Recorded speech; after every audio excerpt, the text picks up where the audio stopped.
Assalamualaikum warahmatullahi wabarakatuh.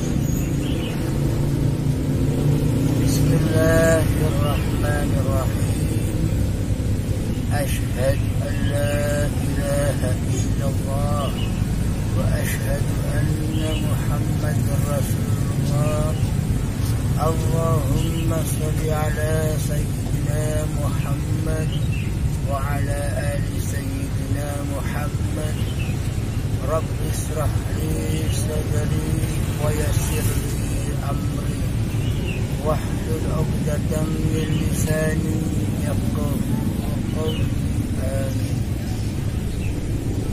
Bismillahirrahmanirrahim. As-salatu khairun minan naum. As-salatu khairun minan naum. Salat itu lebih baik, salat itu lebih afdal daripada tidur. Sementara selama ini kita memahami bahwa arti sholat dan tidur di dalam kalimat yang diselipkan di azan subuh itu adalah sholatnya fisik, sholatnya badan, ibadahnya badan itu lebih baik daripada tidur. Tidurnya fisik, tidurnya badan. Itu menurut di sisi syariatnya demikian, menurut di sisi manusianya demikian. Akan tetapi menurut di sisi hakikatnya, menurut di sisi Allah, tidur dan sholat itu bagaimana?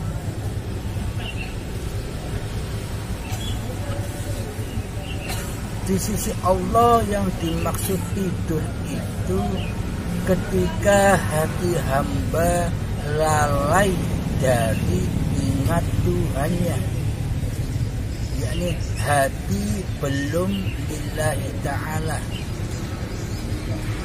Ketika sholat, salli fardhu subhi rak'ataini mustaqbilal qiblati adaan lillahi ta'ala.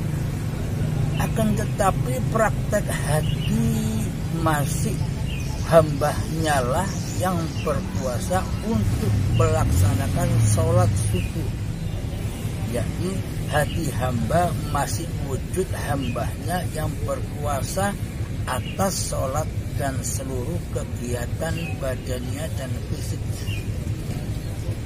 Inilah yang dimaksud hati yang tidur, hati yang bermimpi seakan-akan dunia ini nyata. Nyata sendiri dengan wujud hambanya. Inilah sholat, inilah yang dimaksud tidur oleh Allah. Meskipun badan fisik kita sholat, akan tetapi di dalamnya tidak bisa bertemu dengan Allah. Ketika Allahu Akbar, bukan Allahnya yang dimahabesarkan, akan tetapi manusianya lah, hambanya lah yang dimahabesarkan di dalamnya. Terbukti kita merasa yang sudah sholat, terbukti kita yang merasa memiliki sholat itu di dalam hati kita, sehingga masuklah hawa nafsu, masuklah dunia, masuklah segala urusan dunia di dalam sholat itu, sehingga kita tidak bisa sholat dengan khusyuk. Karena di dalam sholat kita masih tidur, kita masih linafsi, praktek hatinya masih linafsi, belum lillahi ta'ala. inilah yang dimaksud tidur, inilah yang dimaksud jiwa yang mati. Bagaimana sholat yang sebenarnya di sisi Allah? Ketika takbiratul ihram, Allahu Akbar, hati memandang hiduplah yang menguasai badan untuk mengangkat tangan dan memahapesarkan hidup di dalamnya. Jadi hiduplah, jadi Allah lah yang maha besar di dalam sholatnya dan di dalam segala tindak laku apapun yang digerak-gerakkan oleh badan. Hati sudah kembali rojiun kepada hidup yang berkuasa atas badan-badan ini. Inilah yang dimaksud sholat, inilah yang dimaksud ingat, inilah yang dimaksud berzikir di sisi Allah, mengingat Allah. Bagaimana mungkin kita dikatakan berzikir kepada Allah? Bagaimana mungkin kita bisa dikatakan ingat kepada Allah, sedangkan sementara di dalamnya hati kita hanya mengingat dunia, hati kita hanya berzikir kepada dunia. Apa-apa yang diharapkan di hati seperti pahala, kemuliaan, kehormatan di sisi manusia, itu semua masih makhluk. Hati kita menyembah makhluk daripada menyembah Allah, zat yang maha kuasa, yang menguasai seluruh badan ini, yang mempergerakkan badan ini sejak dari tanah yang mati sampai naik menjadi tumbuh-tumbuhan hingga menjadi buah-buahan, sayuran dan padi. Terus berjalan digerak-gerakkan oleh Allah hingga mencapai sperma, sampai menjadi gumpalan darah, gumpalan daging, menjadi janin, menjadi bayi, hingga saat ini Allah lah, hayatullah lah yang berkuasa atas badan-badan ini. Jadi hayat yang dulu dengan hayat yang sekarang itu sama, yakni Allah kutiupkan rohku kepada badan-badan ciptaanku. Jadi hidup itu Allah, roh itu Allah. Ketika kita mengingat hidup yang berkuasa atas segala tindak tanduknya badan termasuk di dalam sholat, itulah yang dinamakan as-sholatu khairun minan naum. Sholat itu, ingat itu lebih afdal, lebih baik daripada lalai hatinya, daripada mempersekutukan Tuhannya dengan diri manusianya yang berkuasa di hati. Inilah yang dimaksud as-sholatu khairun minan naum.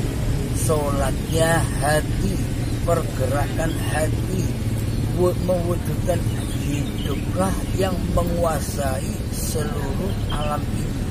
Tanpa adanya hidup, apakah kita bisa memandang badan-badan kita ini? Tanpa hidup, apakah kita bisa menyaksikan segala sesuatu yang ada di dunia ini?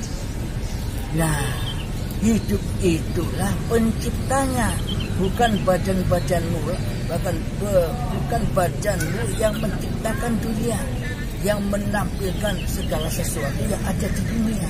Selama ini kan kita hanya beribrat, bersandar kepada yang mati, yakni badan-badan kita ini yang merasa wujud dan merasa tampil sebagai artis di dunia. Marilah kita sadari, marilah kita pahami bahwa artis dari segala artis di dunia ini adalah hidup, bukan fisik, bukan badan.